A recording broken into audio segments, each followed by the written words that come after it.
Wednesday, week 1, number 1. Maria and Paul has a big birthday celebration every June.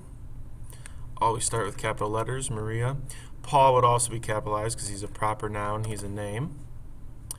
Has a big birthday celebration would be wrong. We would want to go with have a big birthday celebration.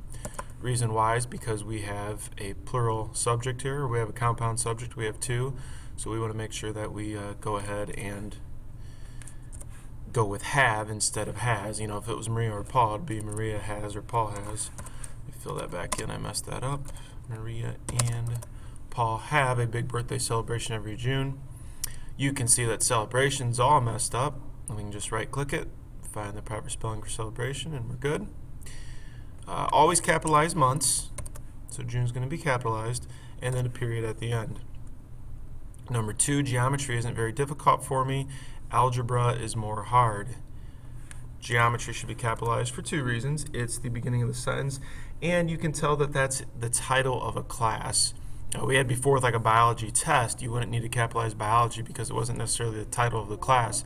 But if it's the title of a class, then you'd go ahead and capitalize. We're going to get the same thing with algebra over here too. Algebra would be capitalized also. Problem with isn't is that it needs an apostrophe. Difficult is spelled wrong. Let me change that. Geometry isn't very difficult for me. Algebra is more hard. You have 2 independent clauses here. Geometry isn't very difficult for me, and algebra is more hard.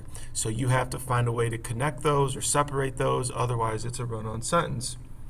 Probably the best thing for this situation would be to make just 2 sentences, put a period here and end this. So geometry isn't very difficult for me, and then algebra is more hard. Obviously it's not more hard because we're in the comparative form of the word hard.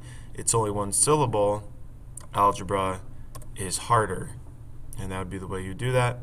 You could also go with semicolon here. That would work to correct that sentence to make that better. Number 3, should not, and they're asking for the contraction, and that would just look like this: shouldn't and apostrophe T. Put the word together and get rid of the O. Now, number 4, circle the coordinating conjunction. The starling and the house finch were introduced to the United States in the 1800s. If you remember the acronym FANBOYS for your coordinating conjunctions, for, and, nor, but. Okay, you want to go run through FANBOYS, and you'll see that you'll have and in there.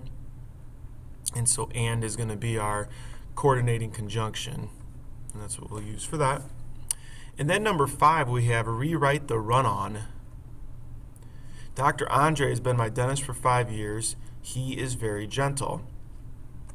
The reason why this is a run-on is because we have 2 independent clauses. He is very gentle, and then Dr. Andre has been my dentist for 5 years. And there's 3 ways to put 2 independent clauses together. You can either separate them out and make periods. So he's been my dentist for 5 years, and then capitalize, he is very gentle. And that would be a proper way to do that. You can make a semicolon, or you could go comma conjunction.